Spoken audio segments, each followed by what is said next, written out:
"You're not what we were expecting," the dockmaster said, filling the doorway with his broad shoulders and a frown that he seemed to have been practicing for years. "The trust doesn't hire women to manage freight accounts. I suggest you turn yourself around and get back on the next boat to Vancouver." Blythe Sommers set her traveling case down on the wet planking of the dock, looked at him without blinking, and said, "I was hired through the Trust's correspondence office. I have the letter. Now, are you going to move, or would you like me to read it to you out loud?" She had nothing left.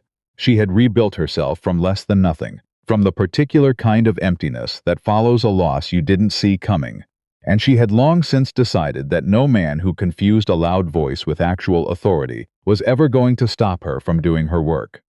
If you've ever had to start over with nothing except what you know and what you refuse to give up, this story is for you. Subscribe to this channel, stay with this story all the way to the end, and tell me in the comments what city you're watching from. I want to know how far a story can travel. Port Mackenzie sat on the south bank of the Fraser River like something that had been dropped there by accident and had simply decided to stay. It was the autumn of 1885, and the river was high with early rains, the water brown and cold, carrying with it the smell of pine and wet stone from the mountains upstream. The Canadian Pacific Railway had been completed only weeks before, and everyone from Vancouver to Victoria was talking about land values and what the railway meant for timber and freight. Everyone had opinions. Very few of them had accounts that actually balanced. Blythe had been a bookkeeper since she was 17. She had managed the accounts for her father's sawmill in Ontario, every invoice, every wage ledger, every contract for timber sales going back 7 years. She knew numbers the way some people knew faces. She could read them in a crowd and spot the one that didn't belong. The sawmill was gone now. It had been taken from her family through a set of contracts that her father had signed without fully understanding what he was signing. Guided by a man named Prescott who had smiled warmly while drafting documents that would eventually hand everything to a landholding company. Her father had not been a foolish man. He had been a trusting one, and in the territory of men like Prescott, trust was simply a mechanism for transfer. He died the following spring, not from anything a doctor could name, from the kind of loss that leaves a person without the will to stay. Blythe had answered the posting for an accounts manager at Dunbar and Sons Freight, because the letter described a position managing records and supply contracts for a river timber operation, and because she had read enough about what was happening along the Fraser corridor to understand that wherever there was valuable land adjacent to a new railway line, there was someone trying to get it. Uncomfortable situations, she had come to believe, at least, showed you the danger. It was the comfortable ones that got you. She found the records office in the main warehouse building, a room that was less an office than an evidence of someone's complete indifference to organization. She stood in the doorway and took it in without expression. Ledger books stacked without any logic of year or category, wage sheets folded into a tobacco tin, a stack of freight contracts being used as a surface for a coffee mug that had left a ring on the top document. She crossed the room, picked up that contract, and read the date and the terms. It was a timber delivery agreement with a logging operation upriver, dated 14 months prior, specifying a freight rate that was considerably higher than what had been penciled into the margin of the ledger open on the desk beside it. The pencil notation was recent. She set the mug aside. She put the contract down carefully. She looked at the room and understood, with the particular clarity of someone who had seen exactly this kind of careful chaos before, that she had not walked into a bookkeeping position. She had walked into something that someone had been working very hard to keep anyone from reading properly. She had almost reached the docks for the evening when she heard it, a rhythmic, unhurried sound cutting through the river noise, metal on metal, a steady hammer. Off to the side of the main freight platform, where a section of iron mooring bracket had sheared away from its housing, a man was working alone. He had already cleared the damaged material. He was now methodically reseating the bracket, checking the alignment by eye before setting each bolt, taking no shortcuts, moving to the next with the patience of someone who understood that things done badly had to be done twice. He didn't look up when she paused. He was tall and spare, built by actual labor rather than intention, work clothes worn to the color of the river in winter, hands that were scarred at the knuckles and entirely sure of themselves. He wore his hat low against the October drizzle. His face, when she eventually saw it, was the face of a man who had spent considerable time outdoors and had arrived at a kind of settled indifference to weather. He looked perhaps 35, perhaps older. The river had a way of making age approximate. She stood there a moment longer than she had intended to. Then he looked up. His eyes were a dark, still gray, the kind that shifted depending on the light, the kind that gave the impression of reading rather than looking. "You knew," he said. His voice was quiet, controlled rather than soft, the voice of a man who had decided words cost something and he intended to be deliberate about spending them. "Starting today, accounts management." He tilted his head toward the warehouse, records rooms in rough shape. "I noticed." He went back to the bracket. She kept walking, but she looked back once. He was already returned entirely to his work, his attention on the iron fitting as though the conversation had never happened. The freight manager's name was Preston Gage, and he made his assessment of Blythe's hiring plain within the first 2 minutes of their introduction. He was a wide man in his 50s with a handshake that tried too hard and eyes that moved differently than his expression, watching while his face performed cordiality. He had the restless quality of a man who was maintaining several versions of a story simultaneously and couldn't afford to let any one of them be examined too closely. "Records and accounts," he said, as though the words themselves were in question. "You've done this work before?" 7 years managing the accounts for my family's sawmill in Ontario. 2 years after that with a shipping agent in Vancouver. "And the sawmill?" She had learned to carry the answer without showing it on her face. "It's gone. That's why I'm here." Gage looked at her for a long moment, made a sound that wasn't quite an answer, and led her back to the records room. She worked by lamp until midnight on her first night, sorting the chaos into chronological order, building the scaffolding of a proper system. What she found in the first hours of sorting was enough to keep her awake long past the time she stopped. It wasn't obvious. That was what made it careful. On the surface, the books looked like normal neglect. Numbers were present, entries were dated, columns summed correctly, but if you knew how to look, and Blythe Sommers, after 7 years of running freight accounts and 4 years of understanding exactly how her father's mill had been taken from him, knew precisely how to look. The shapes emerged from the fog. Wage rates diverging from signed contracts by 12 to 16%. The difference filtered to an account named only by number. Freight payments recorded as received against invoices that didn't exist. A series of land lease agreements for river-adjacent property routed to a company she didn't recognize called Lakeridge Holdings, at prices that were insulting if you knew what land near a railway corridor was worth in 1885. She was still sitting with the open ledger when she heard boots on the warehouse floor. The man from the mooring bracket stood in the doorway, not leaning, simply standing there, with the settled stillness of a man who had decided to stop and was therefore stopped. "Late to still be working," he said. "The mess is larger than I expected." He looked at the ledger spread across her table. He didn't ask what she was reading, but she noticed his gaze moved across the open columns with the specific recognition of someone who was not looking at numbers for the first time. "When were these last properly organized?" she asked. He was quiet for a moment. "Before Gage took over the records side, about 18 months ago." "What happened 18 months ago?" He looked at her with a particular quality of stillness, not the stillness of confusion, but of a man calculating how much honesty a situation could hold. "Things changed," he said. "That's not an answer." "No," he agreed, "it isn't." He looked at the ledger once more. "Don't work by yourself too late," he said. "Lock up when you leave." Then he was gone. She sat for a long time after his footsteps faded. Don't work by yourself too late. It was not a threat. She had heard enough threats to know the difference. It was something closer to a warning, from someone who already knew what she was beginning to find. She closed the ledger and locked the room. She did not sleep well. 2 mornings later, she found what she had been looking for and dreading simultaneously. In a box beneath the window, mixed with old timber tallies, she found the land documentation for the Dunbar and Sons properties, the original title surveys, water rights filings, boundary descriptions going back to the company's founding, and then a document that made her hands go very still. A transfer of land rights. Legal instrument, signed under the authority of the company's operating trust, dated 16 months prior. 420 acres of river-adjacent property transferred to Lakeridge Holdings for the recorded price of $2. She read it 3 times. She looked at the signature authorizing the transfer. It was a name she didn't recognize. She folded the document and put it in her coat. She found the man from the dock. She had learned by then that his name was Cade, at the river's edge, repairing a section of mooring line with the same methodical completeness he brought to everything. Nothing wasted, nothing performed, everything directed. "I need to ask you something," she said.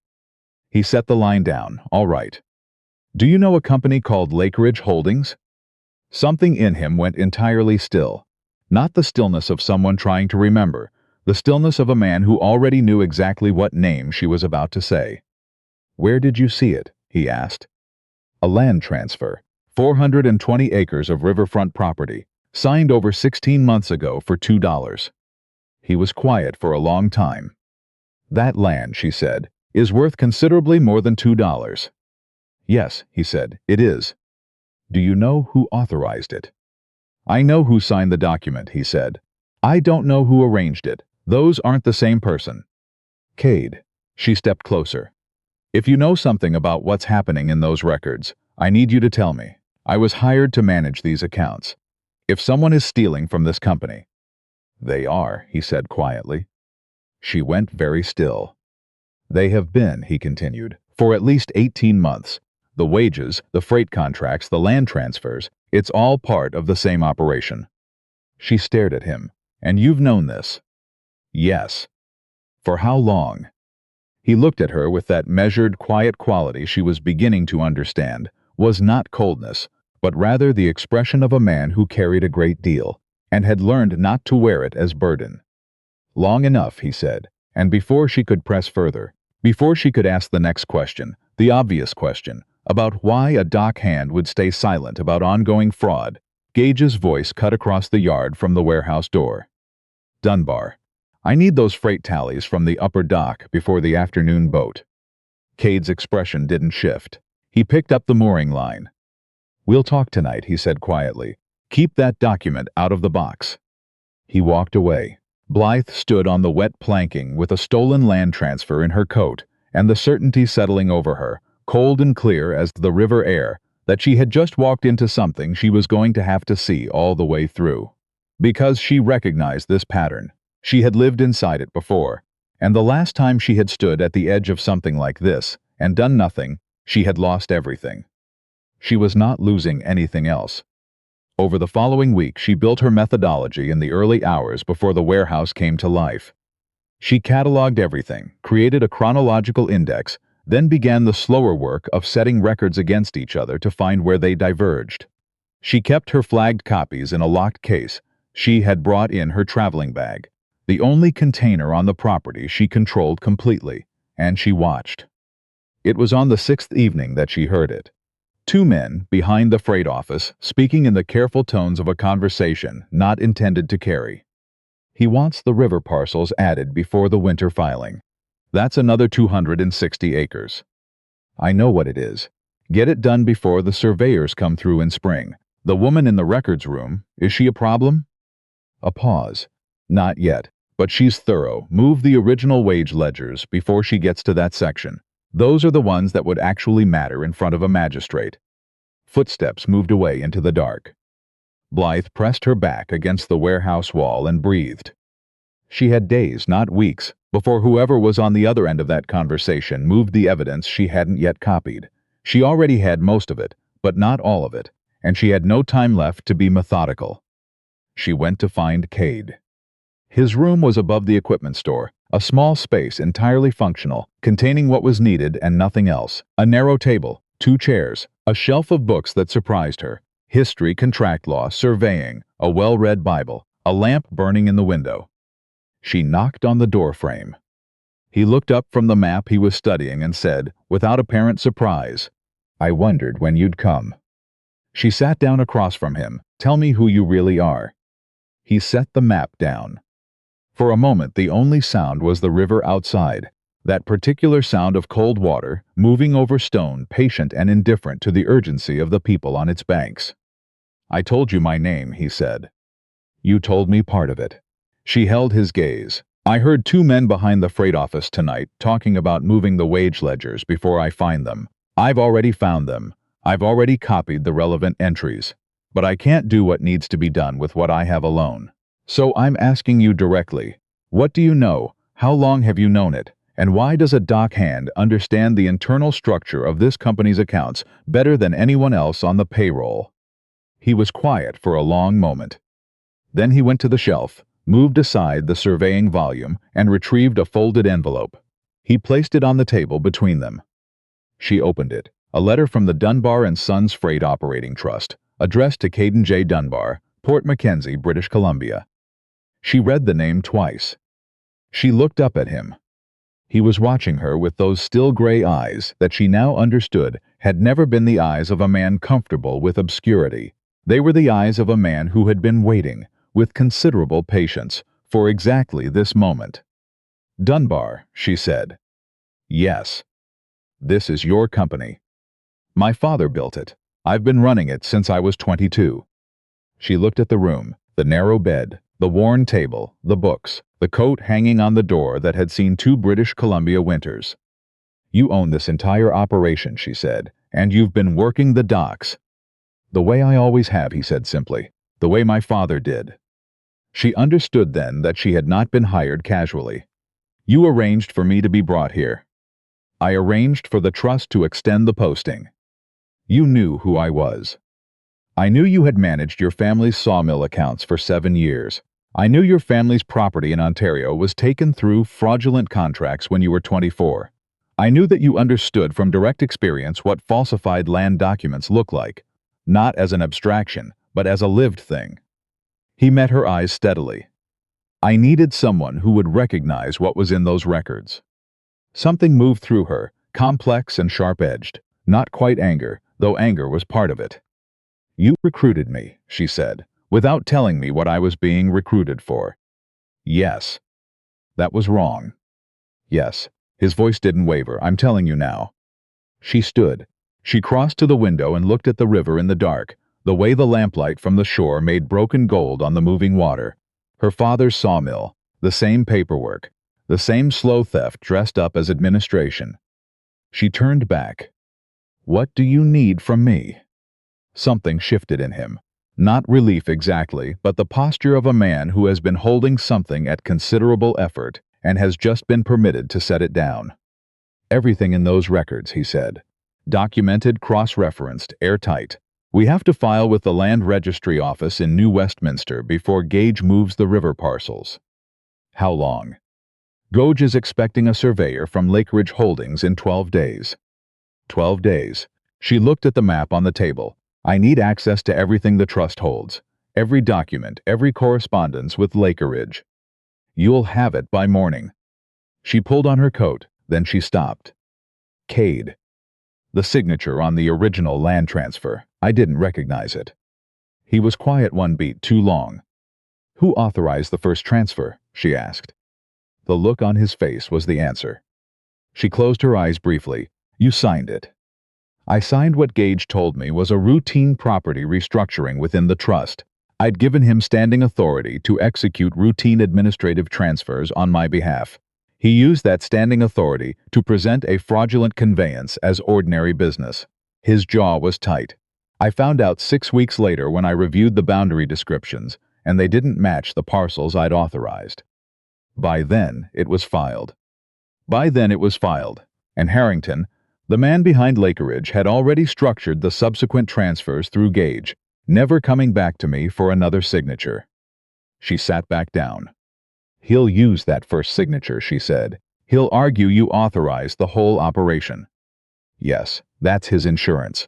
He looked at her steadily. "That's why the rest of the documentation has to be so complete that the court can see the first signature for what it was. Not authorization, but manipulation. The fraud kept going without my knowledge. Every subsequent transfer was executed without a single return to the trust owner. That pattern is the proof." The fire in the small stove had burned low. "I can build that argument," she said slowly, But I need everything. Every piece of correspondence, every document. You'll have it. She gathered her coat. At the door she stopped. Cade, what I said about you, deciding for me what I'd be willing to do, that stands. You don't get to make someone part of something without giving them the information to make the choice themselves. You're right, he said. I'm sorry. I'm telling you everything now. She stood in the doorway for a moment. I know why you did it, she said. I'm not saying it was right. I'm saying I understand the calculation. It was still wrong. Yes, she agreed, it was. She walked back to the warehouse in the dark, the river moving beside her, cold and steady, and entirely indifferent to the urgency of what was coming. The next morning, Pete Gerard came to the records room with 9 dock workers behind him, men who had taken their time in deciding whether to trust her and had evidently just made their decision. Pete was 19, Métis, with sharp eyes and the careful bearing of someone who had learned early that being underestimated was a condition you could use. He was holding a coffee that he'd brought without being asked, which meant the coffee was not the actual reason he had come. We've been talking, he said, the men, about whether you're here to clean up the books to make them look right for an inspection. He set the coffee down. Or whether you're here to find out what's actually wrong. I'm here to document what's actually in these accounts, Blythe said. The real numbers, not the version that's been presented to the men on this payroll. Pete looked at her for a moment. My contract said $42 a month. She turned to the ledger. She found his entry and held the book so he could read the 2 figures, the contracted rate, and the amount beside it in pencil. His face went through several things in quick succession. Then he looked up. That's my wages, he said quietly. Yes, and I'm building the documentation to prove it was taken. He was quiet for a moment. Does Dunbar know? He asked. The way he said it, with certainty about whose knowledge was the relevant variable, told her that Pete Gerard had understood something about Cade that he had never been explicitly told. Yes, she said, he knows. Pete nodded slowly, like something confirmed rather than revealed. All right, he said, what do you need from us? By the time she had spoken to all 10 men, she had documented 3 years of systematic wage fraud across the entire permanent workforce. The contracted rates, the reduced amounts actually paid, the difference diverted in small increments to the unnamed account, small enough each time to look like a rounding error, large enough, accumulated, to represent several $1,000s stolen from men who had already been working at modest wages in a difficult climate. It was Cade who came to the door that evening. Gouge sent a telegraph this afternoon, he said. I found the receipt, I don't know to whom, but I know the timing. She looked at the documents set on the table. How much does this change our window? We may not have 12 days. She looked at the ledger in front of her, the wage records, the land transfers, the railway corridor analysis she had completed the night before. Because what she had found in the land documents was not simply fraud, it was a map. The 6 river-adjacent parcels Gage had transferred to Lake Ridge Holdings, taken in sequence over 16 months, each one with documented water access, each one adjacent to the last, formed a continuous corridor from the eastern edge of the Dunbar property to within a quarter-mile of the CPR's Fraser Canyon spur line. Land adjacent to the CPR in 1885 was not grazing land. It was the foundation of a town, a depot, a fortune. Gage wasn't a corrupt manager skimming wages. He was a land speculator systematically dismantling a working company, parcel by parcel, to assemble a railway corridor. We go to New Westminster, she said. Tonight, if we can get on the river. He looked at her. There's a freight boat leaving at 4 in the morning. I know the captain. Can he take 2 passengers and a document case? Yes. She began organizing the papers. Then we go at 4. The Fraser in the dark was nothing like a road. It was something older. The river moved with the deep purpose of geography, indifferent to the 2 people on the freight boat making their way downstream through the October night. Blythe held the document case across her lap and watched the dark shapes of the canyon walls pass above them. Cade sat beside her on the open deck rather than across from her, which she noticed. An hour into the journey, he said, "Tell me about your father's mill." She looked at the black water. Why? Because you've been carrying it since the day you arrived, and I'd rather know what I'm asking you to carry alongside. She considered saying nothing. She was good at nothing. efficient about it, in the way of someone who had learned that personal history was a form of exposure, and exposure was a form of risk. But he had shown her the letter with his own name on it. That was its own form of exposure. My father came to Ontario from Quebec in 1861, she said. He built that mill from a single blade and a land grant. By the time I was 20, it was a proper operation, 23 workers, contracts with 3 timber companies. He was not a complicated man. He believed that a signed contract meant what it said. It should, Cade said. It doesn't, not always. She watched the water. A man named Prescott came through the county in 1879 with a consolidation plan. My father signed documents that transferred his mortgage authority to a holding company without understanding what he was signing. Prescott's documents triggered a foreclosure the following year. The mill was gone within 6 months. And your father? She felt the old compression.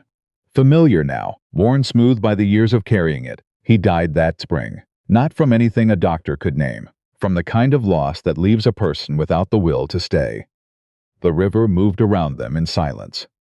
I'm sorry, Cade said. Don't be sorry, she said. Be useful, which is what we're doing. He didn't push. She was grateful for that, more than she could have easily said.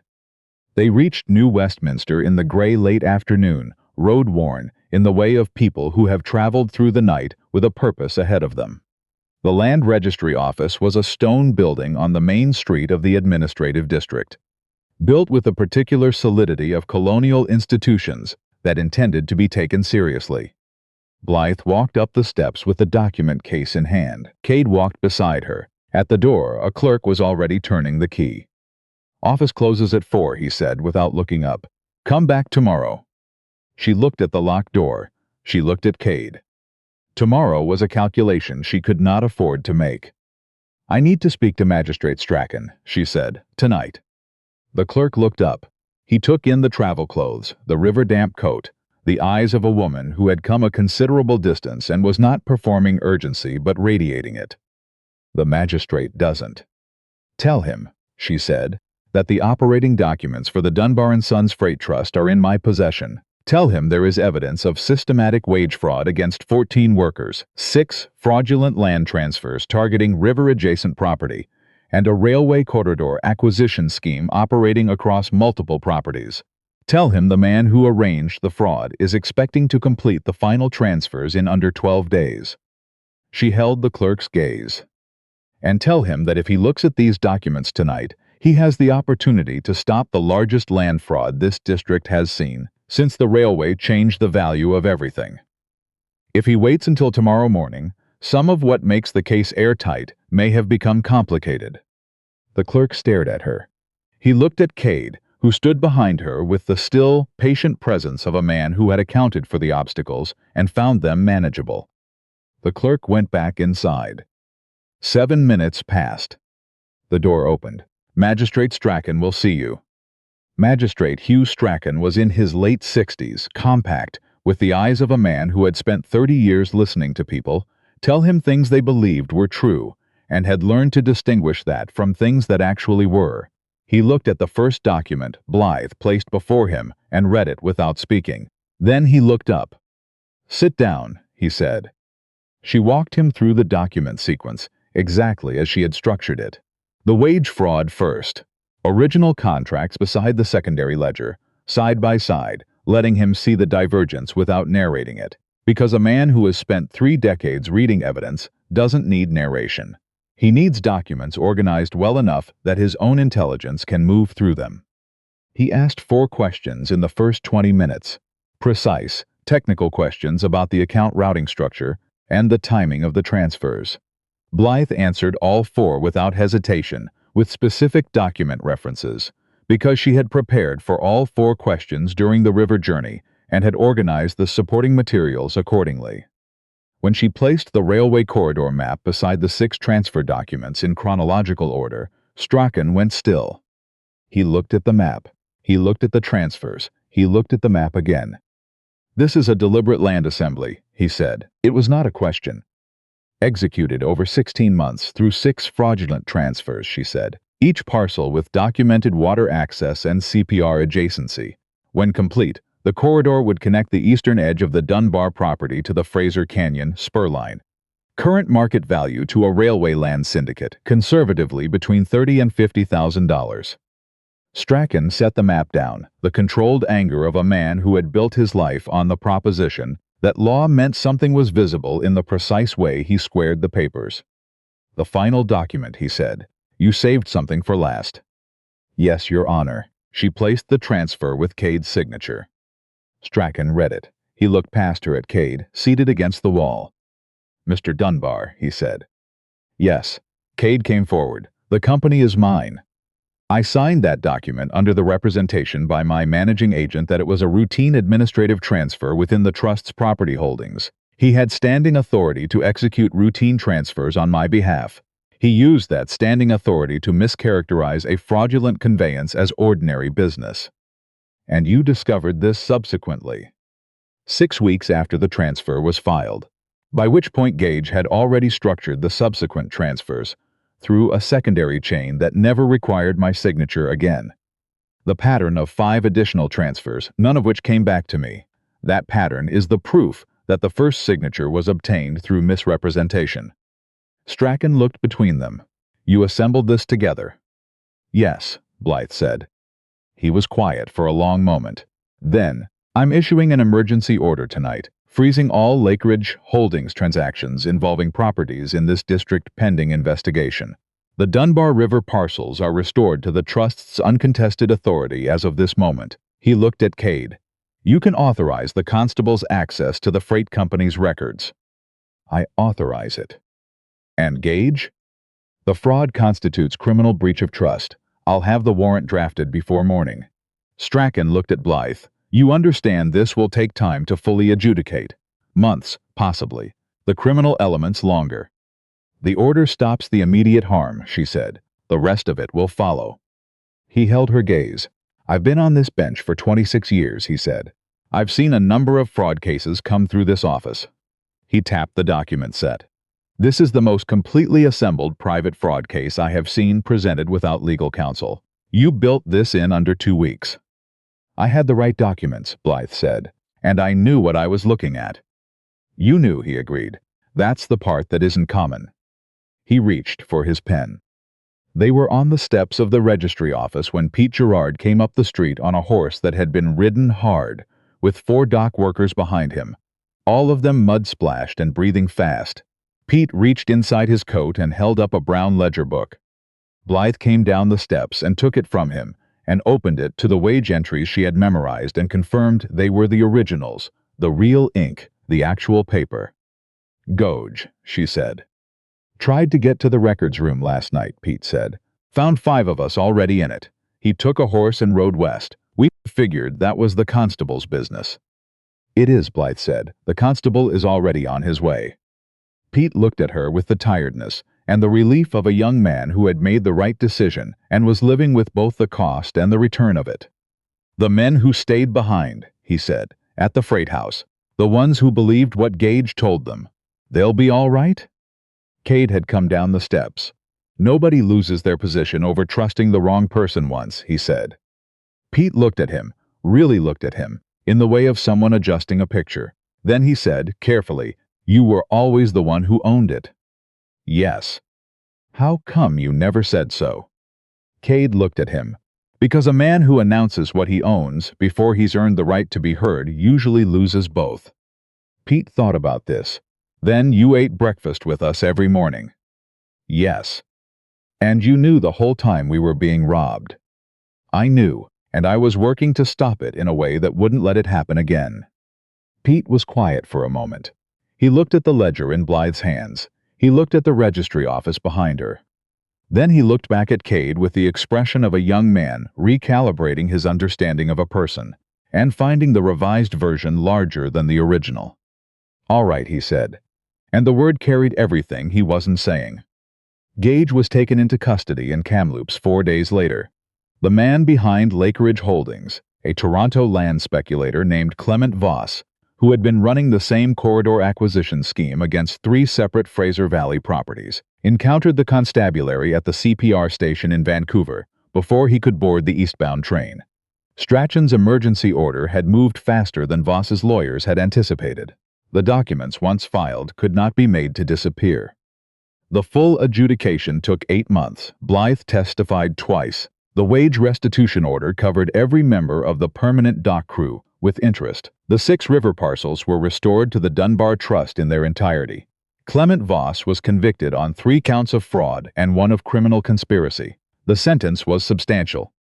There were things the courts could not return. There were 14 dock workers who had carried the weight of being underpaid in silence for nearly 2 years. There was a family's sawmill in Ontario that was still gone, a father who was still absent, a daughter who still carried the specific shape of that loss. Restitution returned what the law could reach. The rest you kept and used and eventually made into something. On a clear evening in late spring, Blythe stood at the edge of the upper dock, where the river bent around the point and the mountains on the north bank were still carrying the last of the snow. The Fraser moved below her, brown and cold and permanent, indifferent to the fact that anything had been resolved. Cade came and stood beside her. He didn't speak. He didn't need to. There are kinds of shared understanding that come not from declaration, but from the accumulated evidence of days. The ordinary days. The days when nothing is urgent, and you simply learn who a person is when the crisis isn't holding everything in the same direction. After a while he said, "You said you'd tell me when it was done." "I said I'd know what we are when it's ordinary," she said. And she looked at the river, then she looked at him. "I know what this is," she said. "I knew before the verdict. I knew before the testimony. I think I knew on the freight boat, on the river in the dark when you asked about my father, and then said nothing when I'd finished." He was watching her with the particular steady attention of a man for whom this moment mattered in a way he hadn't let himself anticipate. "I'm not asking you to stay because the case needs wrapping up," he said. "I'm asking because this place is better with you in it, not as an accounts manager. Because 3 weeks ago, a woman arrived at this dock with a traveling case and a refusal to be turned away. And every day since then I have understood more clearly that whatever I'm building here, I want to build it with her knowing the full truth of everything." The river moved below them. "Ask me again in 6 months," she had said to him, weeks ago in the records room, when he'd first said something close to this. She turned to him now. "It's been 11 weeks since the records room," she said. "The case is through. I've seen who you are in the crisis, and I've seen who you are when there's nothing at stake." The man who ate breakfast with the dock crew knowing they were being robbed, because moving too soon would have cost them everything permanently, that man and the one standing here now are the same man. He said nothing. He held her gaze, with the steady quality of a man who has arrived at a clear understanding and doesn't need to make a speech about it. "I'm staying," she said. "I decided that on the freight boat. I just needed the time to be sure you deserved to hear it." Something moved in him, quiet and real, the closest thing to relief she had seen from a man who didn't traffic in dramatic expressions. "Then stay," he said. One word, no performance, the kind that carries everything by carrying only what it means. She looked back at the river, at the mountains holding their sono, at the dock workers moving below on the evening shift. Pete Gerard among them, straightening with the particular posture of a young man who had learned in the past few months that the right people could win. Not always. Not without cost. But sometimes when they did the work and refused to stop. The woman who had arrived at Port Mackenzie with a traveling case and a refusal to be turned away had found what she'd come looking for. Not the job, not the justice, though she had gotten both. She had found proof of the thing she had almost stopped believing. That a person who chose honesty over convenience, and action over fear, and the hard work of seeing something through over the comfortable option of walking away, would eventually arrive somewhere that deserved them. And the quiet Dockhand who had owned more than anyone around him knew, and had lived as though he owned only what he needed, had finally found the one thing no deed or title could contain. Someone who had known him when he had nothing to offer except who he actually was, and had chosen to stay anyway.